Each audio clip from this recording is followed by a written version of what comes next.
In this 25th anniversary year of September 11th, the Tunnel to Towers Foundation continues to honor America's heroes. Heroes like Fire Lieutenant Michael Wells, who was inspired by 9/11 to serve his community. After 14 dedicated years of service, he lost his battle with occupational cancer, leaving behind his wife, Katie, and their 3 children. Tunnel to Towers honored Lieutenant Wells by paying off the family's mortgage in recognition of his sacrifices. Donate $11 monthly and amplify your impact with a car or land donation. Go to T2T.org. Listen, all you New Yorkers. Excuse me. Taxi. Okay, we're looking around. This is the 77 WABC minicast. You are now entering the Stone Zone, and I'm your host, Roger Stone.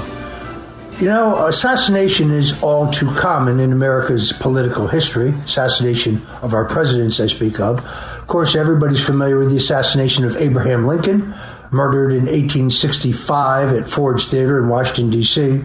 Then there was President James A. Garfield. He was murdered in Washington, D.C. in 1881. William McKinley became a late president in 1901. In fact, he was shot and killed in Buffalo, New York. When they put Governor Theodore Roosevelt on the ticket for vice president, the Republican bosses did that to get rid of him, to get him out in New York State, saying that we get rid of that damn cowboy. In the end, he became one of America's most popular presidents. Of course, all Americans, I think, are familiar with the brutal murder of President John F. Kennedy on the streets of Dallas in 1963.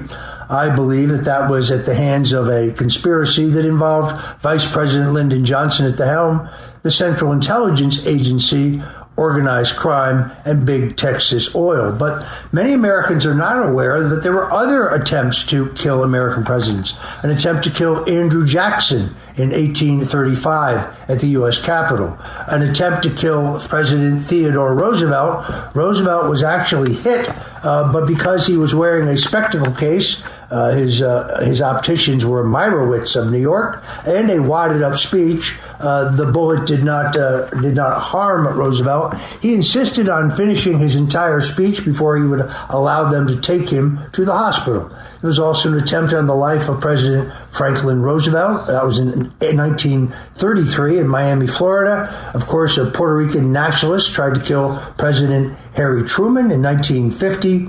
Gerald Ford was the target of a assassination attempt by the followers of Charles Manson, specifically a woman named Sweekie Fromm. And then, ironically, President Ronald Reagan, the attack on him at the same Washington Hilton Hotel where there was an attack on President Donald Trump just this recent time period. There was also an attempt on the life of George W. Bush in Tbilisi, Georgia. And of course, Donald Trump has now had 3 or perhaps 4 assassination attempts. The first one in Butler, Pennsylvania, where but for a milli-inch, he would no longer be with us. Then a man stormed Mar-a-Lago with a shotgun. That was fortunately at a time the president was not there. He was shot and killed by Secret Service agents.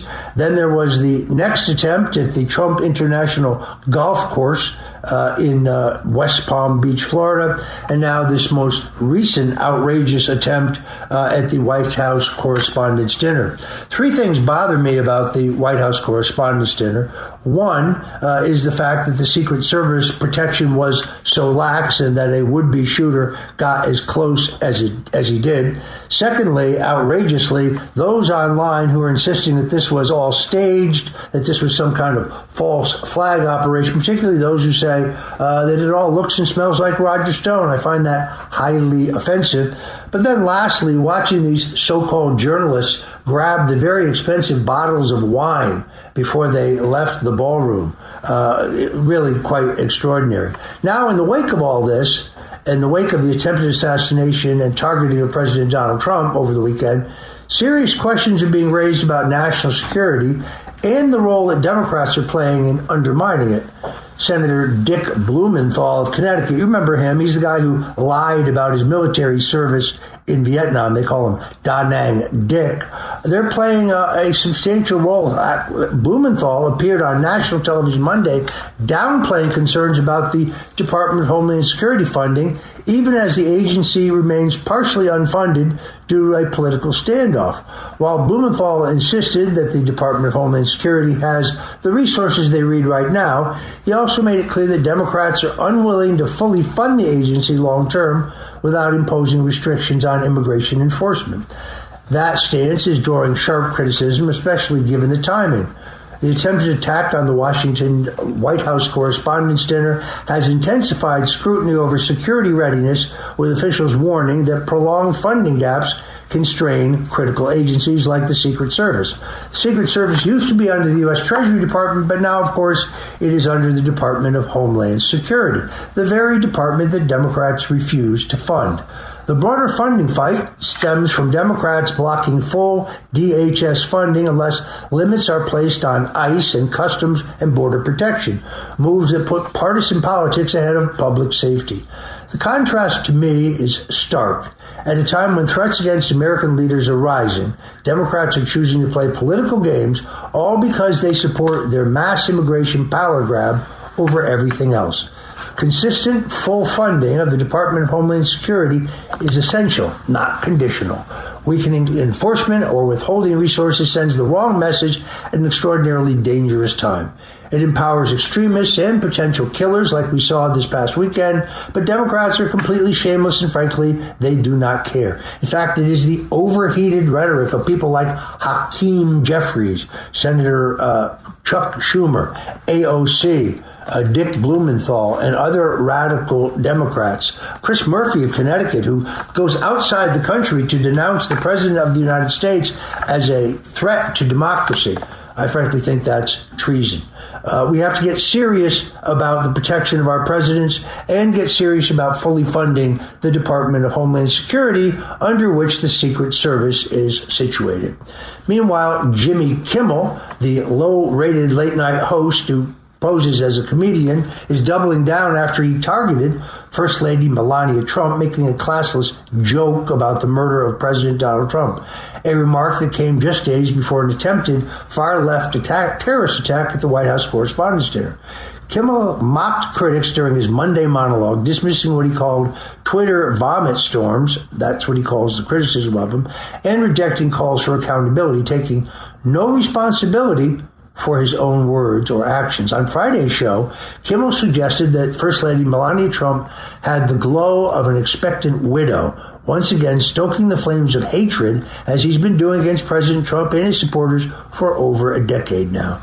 Days later, Cole Allen, a 31-year-old public school teacher from California, was arrested after attempting to attack the Correspondents' Dinner venue after having been radicalized by media talking heads like Kimmel. Melania Trump condemned Kimmel's remarks as hateful and violent, urging ABC to act and warning that voices like his are contributing to America's deepening political divide. President Trump echoed those concerns, calling the comments shocking and demanding consequences. Kimmel, however, is refusing to stop, offering only a vague acknowledgement of fear caused by the weekend's events while denying any connection between his rhetoric and real-world danger. Instead, he pivoted to attacking the president, deflecting the responsibility. It's time for ABC to do the right thing and pull the plug on Kimmel for good. Frankly, he is, no longer funny. Late-night talk shows are a dying medium anyway. Remove Kimmel, replace him with nothing, and the entire country would be much better off. Meanwhile, it seems like Iran is trapped as U.S. policy begins to grind them down. Tensions in the Middle East are reaching a critical point as the United States ramps up the pressure on the regime, with strong leadership signaling that America's interests and global stability will not be compromised. Treasury Secretary Scott Bessent, one of President Trump's very best appointees, describes Iran's Revolutionary Guard leadership as trapped, pointing to the effectiveness of a U.S. naval blockade that is squeezing the regime's economy and threatening serious fuel shortages. The strategy appears to be working as Iran is now scrambling to negotiate. Iran has floated a proposal to reopen the Strait of Hormuz, but only if the U.S. lifts its blockade and delays addressing Tehran's nuclear ambitions. The Trump administration, however, refuses to budge. President Donald Trump made it clear that Iran must abandon any path to nuclear weapons, and emphasizing that peace could be achieved with a deal in the very near future, but only on America's terms. Meanwhile, Secretary of State Marco Rubio reinforced that position, warning that the U.S. will not tolerate Iran controlling or taxing global shipping through the straits. Freedom of navigation is non-negotiable, and Iran will not be allowed to hold the straits hostage. Meanwhile, Russia is openly aligning with Iran. President Vladimir Putin praised Tehran's actions as a fight for sovereignty, highlighting the growing divide between Western leadership and authoritarian regimes that are sticking together. At the same time, Israel continues decisive military actions against Hezbollah and their targets in Lebanon, responding to ongoing violations of an extremely fragile ceasefire. As negotiations continue behind the scenes, strong American leadership is once again being tested on the world stage. And I can't tell you how lucky we are to have President Donald Trump as our commander-in-chief rather than Joe Biden at times like this. Meanwhile, the Department of Justice and federal authorities are cracking down on a major Somali third-world fraud network, unsurprisingly in their enclave of Minneapolis, where more than 20 locations were raided as part of an ongoing investigation into alleged abuse of taxpayer-funded programs. The Department of Justice confirmed that the FBI, alongside Homeland Security investigations and local law enforcement, executed 22 court-approved search warrants tied to expected fraud. According to officials, the investigation centers largely on Somali-linked businesses, including child care facilities, accused of billing the government for services that were never actually provided. Among the sites raided were the Quality Learning Center and the Baby Halimo Child Care Center, facilities that had already drawn scrutiny after the hard-working citizen journalist Nick Shirley did an expose showing these daycare locations were vacant, non-operational, and otherwise unable to serve children despite receiving millions in public funds. Authorities stress the cooperation and operations focused on fraud, not immigration enforcement, but quite frankly, a lot of people running these operations need to be deported post-haste. Minnesota has increasingly become a hot spot for large-scale fraud cases in recent years. The massive Feeding Our Future scandal, which saw hundreds of millions in pandemic relief funds misused, exposed serious weaknesses in government monitoring. Dozens have already been convicted in that case, many tied to similar networks. These repeated scandals highlight the dangers of unchecked government spending and refugee resettlement, as Democrats look the other way while migrants come over into this country and rob the taxpayers blind. This is how they grease over their new constituents en route to destruction of America and a permanent one-party Democrat socialist country. The Department of Justice and Donald Trump must put an end to the spoil system immediately in Minneapolis and across the country so we can finally put Americans first. But my question is a simple one. What did Governor Tim Walz know, and when did he know it? If you're just tuning in, this is the Stone Zone, and I'm your host, Roger Stone. Now, officials in Florida unveiled a new congressional redistricting proposal that could dramatically strengthen Republican representation in the U.S. House, potentially expanding the state's current 20-8 advantage to a commanding 24-4 majority for the Republican Party. The plan, set to be taken up during a special legislative session, reflects ongoing concerns about fairness and accuracy following the 2020 census. State officials argue that Florida was significantly undercounted by more than 760,000 residents, meaning current district lines fail to actually reflect the state's true population growth. Supporters say the updated map is a necessary correction to ensure proper representation of Florida's rapidly expanding population. Maybe one of the few times that I agree with Governor Ron DeSantis, and I want them to pass this new congressional redistricting. You're listening to the Stone Zone right here on the Red Apple Audio Networks. Don't go away, because on the other side, we'll have more hot politics.